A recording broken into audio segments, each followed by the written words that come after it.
of carrots, different colors of carrots. Are you familiar with them? I'm not sure that you are. Not much. We'll talk about it later on. Sorry, the wrong way. Do you know what's that? Are you familiar with that? Tomatoes, basic tomatoes, the one we know, the one everybody eats every now and then. This is tomato. This is what we knew about tomatoes. This is my wife, especially holding for you the tomatoes. But those are tomatoes called maybe chocolate tomatoes or some other names. And over here, some date shape, different tomatoes. We'll talk about it soon. Let's have another look. Those are also tomatoes. Different color, different presentation. Israeli supermarket. Everyone can buy it. Nothing special, part of the market, not only for researchers and specialists and special people. My wife and you, if you come to Israel, you can buy it. Nothing special. Maybe this is tomatoes. Please remember, the product is only the platform to be sold. So this is also a different way of saying tomatoes. We are selling, we are growing and selling tomatoes. This is a different way. There's another way to sell tomatoes. We have a small kid over here. Would you buy this package? Would it be better if he will take this to school and his mom will feel comfortable instead of having some fried salty chips or some sweets with a lot of sugar? It will be better, no? So we make sure that we have a good taste and it looks good, and we'll take it to school with the kids. That way, if we have a good package, he likes it, his mom likes it because it is healthier, and we are all happy. So actually we are in the business of making people happy. This is our job in the agriculture. So I think for many years, as Yossi just presented to you, the Israeli farmers, the Israeli agriculture sector as a whole, were thinking out of the box. Nowadays, there is another challenge that the Israeli agriculture sector is facing. This is thinking out of the plot. Thinking out of the plot, and this is the present challenge. My lecture will be based on describing the previous challenges that we either overcome or we are dealing, and the challenges that are now starting the Israeli farmers are starting to face. And we will walk challenge by challenge. Not yet, please. So this is how I've built this presentation. I already mentioned that this presentation, the first version of it, was built about 5 years ago for a lecture in Africa. And what I did, I took some of my friends, like professor,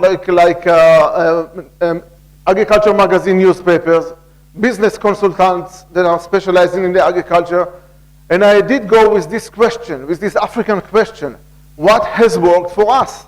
What has worked for you? And this question was answered differently, but from various angles, by those friends of mine with whom I work every now and then, every day, part of my networking. Nothing, sorry Yossi, but this is nothing scientific, nothing very solid. It doesn't come from university. It's a small survey I did, and I asked people what has worked for us. Altogether put into this presentation with some photos to make it a bit more interesting, hopefully. So here's what we are going to talk. Short presentation of myself, I think it has been done, so I'll skip it.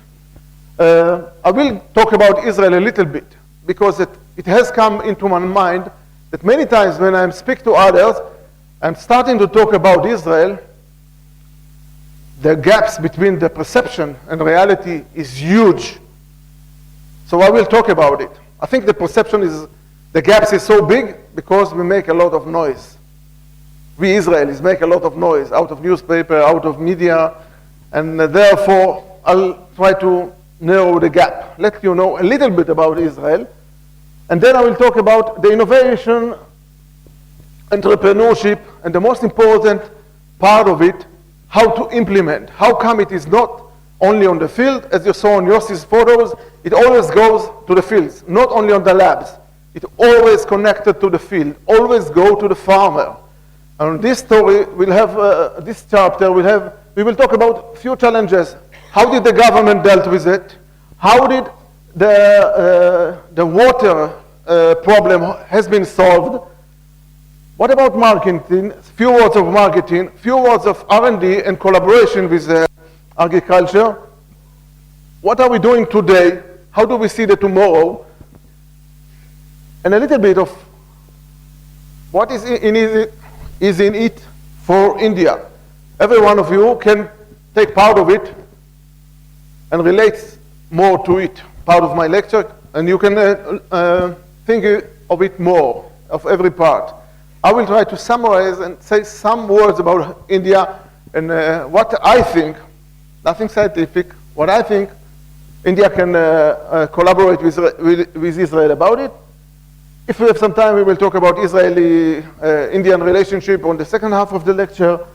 We will talk about some academic institutes or possibilities in brief for you all or most of you to come to Israel, either to visit for a week, like a delegation or so, or to come to a fully academic course or to some internship. We will review some of them at the end of the lecture.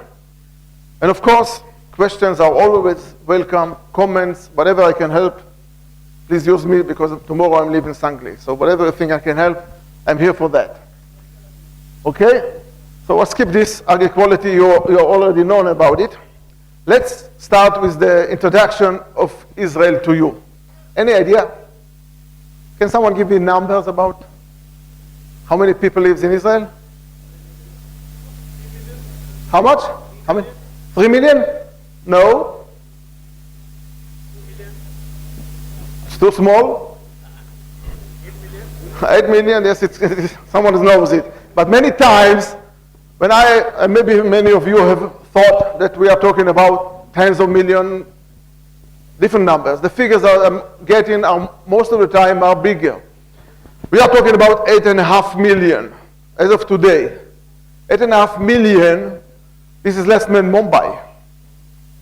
For sure it is less than Maharashtra. It is about the size geographically of New Jersey in America. So this is what we are talking.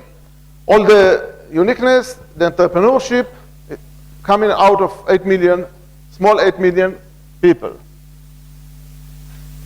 So this is Israel in brief. First, this is the number of the people. It is nearly as your age, not your or yours or yours. It's nearly at the age of India. It was established at 1948. It was established after the British mandate was controlling Israel. Not 200 years like it was here. Here it was 200 years, I think. In Israel it was a few tens of years, a shorter one, but we have left the British mandate into independence 1 year after you. If I can have, could you press this for me?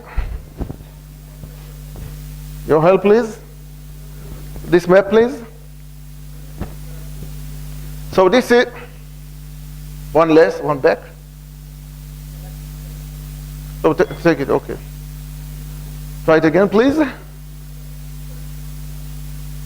No, one up. This is Israel. What is this? Is Israel. This is Jordan Kingdom. This is Egypt. This is Syria, Lebanon, Mediterranean. India is over here. Europe is up there.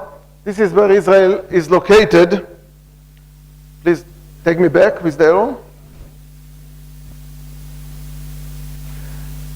Our largest city is Jerusalem, the capital of Israel. We have seen the bordering country we are in, and most of the population in Israel is of Jews. This is our GDP, the size of our economy, if you might say. Yes.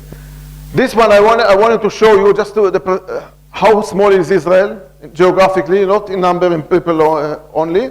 And this slide is the main thing I want you to remember out of it is this color. You can see this color. And you see it relates to 100 millimeters of rain or less. Okay?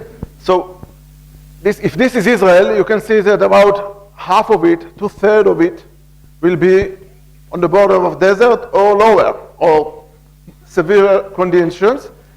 And also our neighboring are suffering from the same idea, very same idea. So what I want you to take from this slide is the color. Color, yellow, less than. Okay? One more, like I just gave the book to Mr. Sunil, I just gave it to him, the Startup Nation. Israel has more startups in numbers than every other nation in the world. Startups mean innovation, research, R&D. We have more startups, 8 million people, numbers, not percentage, not per capita. We have more startups in Israel than every other place on the world except United States, 300 million and more people, a bigger, much bigger economy.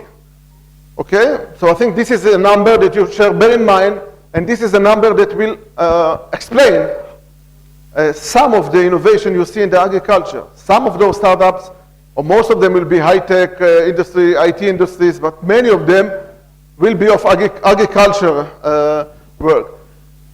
Another number I would suggest for our discussion is the 450. 450 newspapers, this is a world record, are in Jerusalem. That means, are there any journalists here, reporters? I don't want to insult anyone, but journalist, reporter has to say something, has to report about something. I guess this is why a distant country with only 8 million people comes into your news many times. So this is a world record in terms of newspapers offices, big newspaper offices.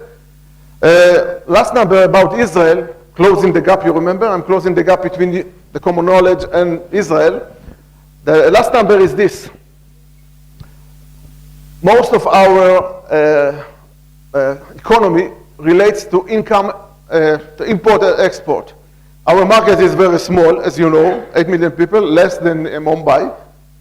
Our market is very small. We are very poor in natural resources.